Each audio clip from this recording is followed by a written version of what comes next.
Salut, c'est Yamal et aujourd'hui je vais vous présenter une petite game de Magic sur Gocatrice encore une fois pour vous montrer ce qu'il ne faut absolument pas faire en commandeur. Donc je jouais Mayael contre Erebos, joué par Omar Star, et je vais vous montrer un peu ce que jouent les gars qui jouent en 1v1. Moi j'aime bien le 1v1, je trouve que des fois c'est plus intéressant, mais déjà ça a l'avantage d'être plus rapide et ça exclut tout le côté politique. Donc c'est vraiment les cartes qui font le jeu, alors que quand on joue à 4 il y a beaucoup de politique et ça influe la partie.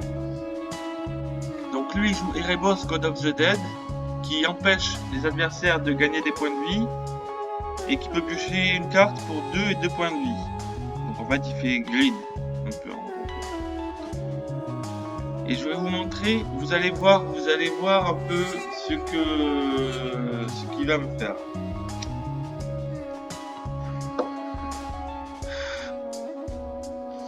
J'espère que la musique est pas trop forte. Je l'ai baissé parce que j'ai remarqué que sur la vidéo de test, le son de la musique était un peu trop fort.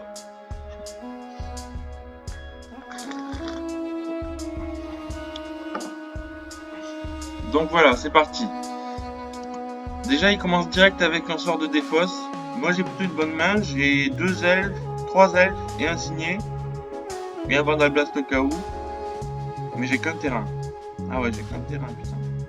Mais je vais piocher une forêt. Donc, il me fait défausser le cachet de Boros. Et en gros, vous allez voir, je vous réserve la surprise. Regardez sa main déjà. 2 casse-terrain et un anti-créature. Donc je pioche un terrain vert, heureusement.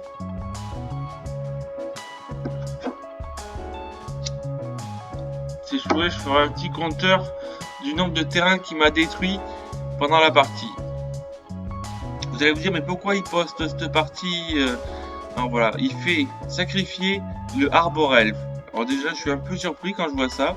Je me dis, ok, le gars il a peur d'un elfe 1-1 pour 1. Bizarre. Mais bon, laissons voir ce qu'il va faire. Je continue, je pose une cariatide. Mon but évidemment est d'arriver à 6 mana pour jouer Mayael, comme d'habitude.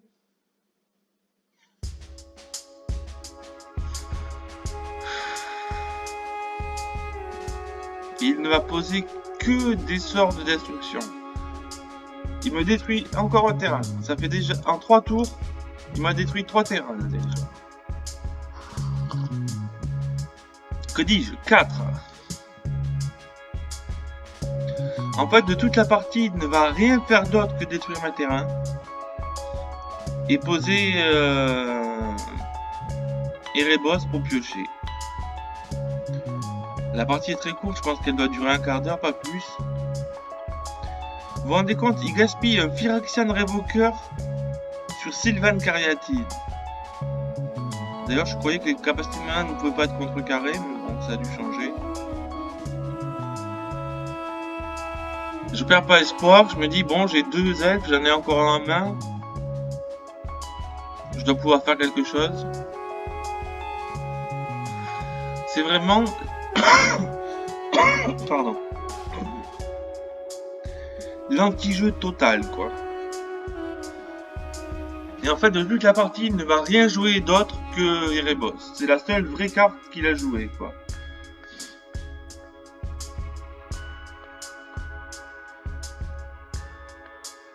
Là, j'ai pioché, quoi. Un précepteur matérialiste. Je vais être obligé de le faire pour aller chercher une Dryad Arbor, je pense.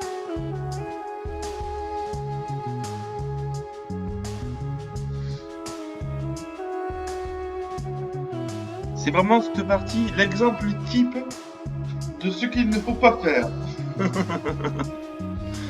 Donc oui, là je vais chercher une créature avec précepteur matérialiste. Chercher un pèlerin d'Avacyn. Vous vous rendez compte, être obligé de gaspiller un précepteur matérialiste sur pèlerin d'Avacyn, quoi. Remarquez, c'est plutôt malin parce que si vous détruisez tous les terrains d'adversaires, il peut rien faire. Mais bon, c'est vraiment anti-jeu, quoi. D'ailleurs, c'est la plupart du temps interdit. Mais apparemment, en 1v1, c'est pas interdit.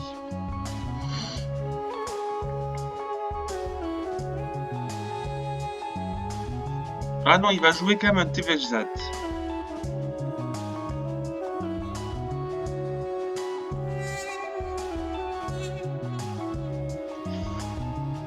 Là, je suppose qu'il va prendre l'elfe.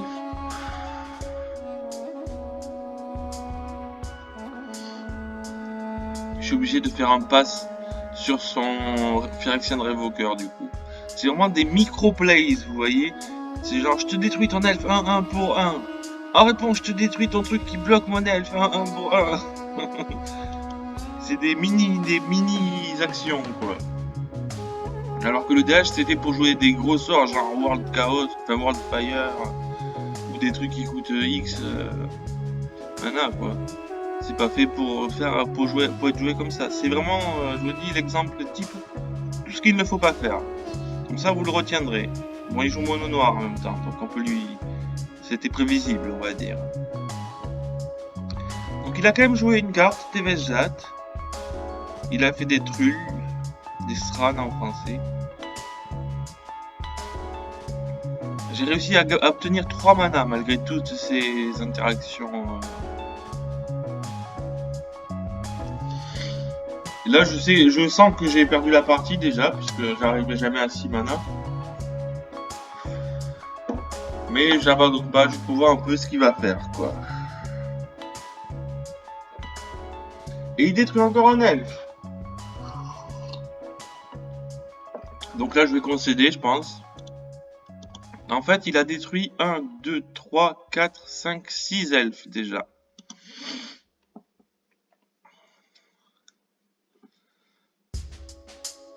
Je vois pas qui ça peut intéresser ce genre de partie, quoi. Et là, il joue Karn. Donc là, je me dis, il faut l'empêcher de piocher parce qu'il a 3 sorts de pioche. Erebos, Tevechzat et Karn. Donc il a plus qu'une carte en main, par contre. C'est une strip mine. Je crois que c'était banni, ça. Donc il faut l'empêcher de piocher, mais j'ai que un Chaos War.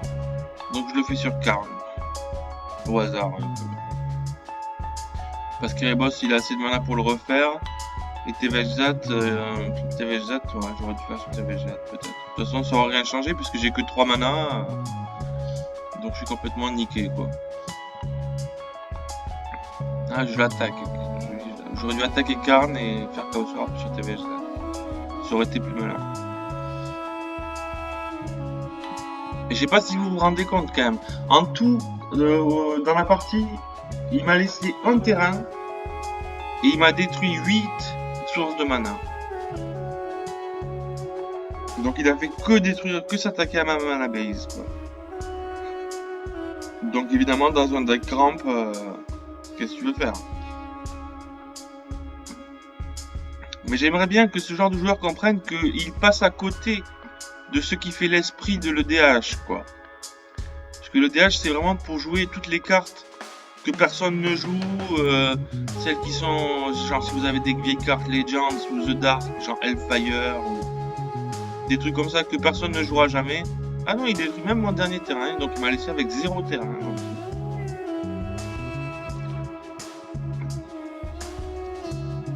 Enfin voilà, c'est... Enfin je sais pas, je comprends pas.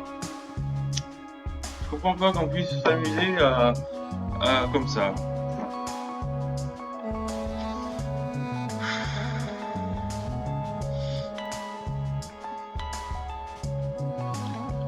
Voilà, c'était juste... Bon, mais c'est tout. Il a eu Cryptghast en plus. Comme s'il avait pas assez de mana de son côté. Donc comme je vous disais, voilà, la partie va s'arrêter là. Il m'a détruit 1, 2, 3, 4, 5, 6, 7. Et il va sûrement me détruire encore un. 7 terrains. Et j'ai réussi à en garder 2 quand même. Il pose Liliana. Et il détruit encore un elfe.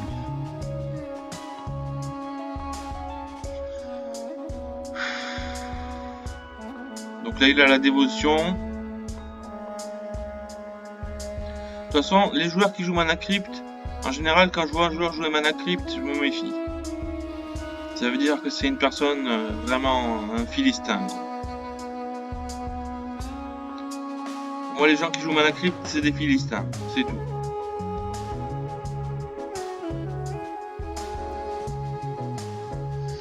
Et voilà, c'est fini. Là, il m'attaque avec Erebos et je fais bon, c'est bon avec. Comment je peux revenir avec un seul mana, même si j'ai Mexophyte à la rigueur. Il a le bon goût de dire GG, quoi. Donc voilà ce qui vous attend si vous décidez de jouer en 1v1. Soyez prévenus. D'ailleurs, il y avait un article qui était paru sur la secte qui expliquait quelles étaient les cartes les plus jouées en commandeur. Et c'était des trucs genre des contresorts, que des contresorts à 1, vraiment rien de ce qui est joué en EDH en vrai en fait. En EDH, tous les gens vont jouer tous les gros sorts, genre, je sais pas, j'ai pas d'idées qui me viennent, mais tous les gros sorts à 7 ou à 8 quoi. C'est le but de l'EDH de jouer des grosses cartes, des dragons, des trucs comme ça quoi. Et voilà, et bon, c'est une expérience que je considère très négative. Je me dis que les joueurs de 1v1 passent vraiment à côté de ce qui fait tout l'intérêt du commandeur, quoi. C'est-à-dire le multi, la politique, les gros sorts à X et le fun. Voilà, c'était juste pour vous montrer ça. Je vous dis à bientôt pour une nouvelle vidéo. Alors dans la prochaine vidéo, je vous montrerai Vorosh, le chasseur. C'est un deck à thème le Seigneur des Anneaux, enfin vite fait quoi. Disons qu'il y a quelques Nazgûl et un gros dragon qui est censé représenter Smaug. Donc j'espère que ça vous intéressera. Je vous enverrai ça très bientôt. Allez, ciao!